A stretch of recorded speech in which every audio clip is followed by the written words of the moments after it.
नमस्कार। प्रस्तुत है आज का चिंतन। मनुष्य का शारीरिक और मानसिक अभ्यास जैसा होगा उसी के अनुसार उसके बाह्य जीवन का निर्माण होता है। दूसरों के अहित का विचार करने वाले, दूसरों के लिए बुरे हानिकारक दुष्कृत्य रचने वाले व्यक्तियों के जीवन में इन्हीं तत्वों की प्रधानता हो जाती है। उनका स्वयं का जीवन भी बुराई, अहित एवं हानि की भावना से प्रभावित होता चला जाता है। यह एक मनोवैज्ञानिक तथ्य है। सेवा का आधार जितना स्वार्थ मुक्त होगा, वास्तव में दूसरों के परमार्थ का त्याग का होगा, उतना ही बड़ा सत्परिणाम भी मनुष्य को प्राप्त होगा। किंतु सेवा ढोंग बना देने पर परमार्थ नहीं, दूसरों के साथ धोखाधड़ी, छल कपट, चालाकी और स्वार्थ साधन मात्र बनकर रह जाती है। बाहर से ऐसी सेवा का आडंबर कितना ही बड़ा क्यों न हो, कर्ता को उसका रत्ती भर भी वास्तविक सत्परिणाम नहीं मिल सकता। लोगों से प्रशंसा प्राप्त करने या कुछ कमाई कर लेने मात्र तक ही ऐसी सेवा आडंबरों का लाभ सीमित रह जाता है। सेवा के लिए कोई स्थूल नियम नहीं बनाया जा सकते। दूसरों के लिए कोई उपयोगी काम करके उससे प्रेम करने के अभ्यास को बढ़ाया जा सकता है। दूसरों की सेवा करके अपने सद्भावों को विकसित किया जा सकता है। दूसरों के दुख दर्द को अपना ही दुख दर्द मानकर उसको दूर करने के लिए पूरा प्रयत्न करना, अभावग्रस्तों की अभाव पूर्ति में योग देना, दूसरों के दुख सुनना, उनकी उन्नति और कल्याण में योग देना, दूसरों की हर तरह की सेवा करने के लिए एक सेवक की तरह तैयार रहना आत्म सुधार के लिए आवश्यक है। जो दूसरों के लिए जितना अपने को घुला देगा, वह उतना ही आत्म सुधार के क्षेत्र में सफलता प्राप्त कर सकेगा। इस तरह की सेवा से सच्चे प्रेम का उदय होता है।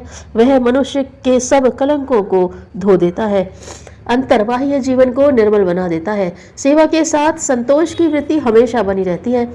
सेवा जितनी बने उतनी करते हुए स्वयं अपनी सेवा करने की क्षमताओं का भी विकास करते रहना आवश्यक है। क्षमताओं के अभाव में सेवा का परिणाम और प्रतिफल स्वल्प ही रहेगा।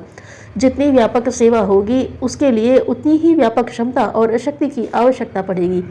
सेवा से संबंधित अपनी क्षमताओं का विकास करना भी सेवा का ही एक अंग है। हम चाहते हैं कि गरीबों को भोजन वस्त्र दें, किंतु हमारे पास देने को होगा तभी तो हम ऐसा कर सकते हैं। हम चाहते हैं कि देश को उन्नति, विकास एवं कल्याण की दिशा में आगे बढ़ाएं, किंतु तत्संबंधित क्षमताओं पर ही तो इसकी पूर्ति निर्भर है।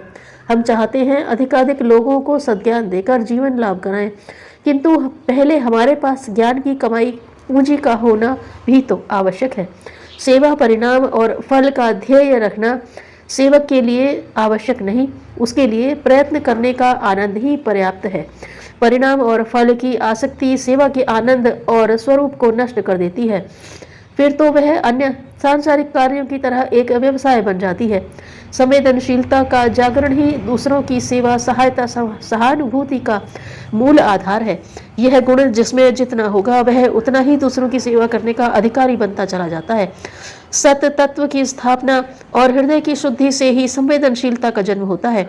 अतः सेवक को प्रारंभ में अपने हृदय शुद्धि और स्वयं सत्य तत्व की स्थापना के लिए प्रयत्न करना आवश्यक मानना चाहिए। दयावान, सहानुभूतिशील, संवेदनशील होना एक लोक सेवी के लिए आवश्यक है। संवेदनशीलता का अर्थ यह भी नहीं कि कोई दुख से रो रहा हो तो उसके पास बैठकर हम भी रोने लग जाएं। इससे क्या लाभ? आवश्यकता तो रचनात्मक संवेदनशीलता की है, जो रोने वालों को हंसा सके, गिरे हुओं को उठा सके। इसी का विकास करने के लिए संसार रूपी कर्म क्षेत्र बना हुआ है। हमें याद रखना चाहिए कि परमार्थ किए बिना कभी स्वार्थ सदता नहीं। यदि हम अपनी प्रगति चाहते हैं तो औरों की सेवा सहायता के लिए सतत तत्पर रहना चाहिए। यही मानव धर्म है। धन्यवाद।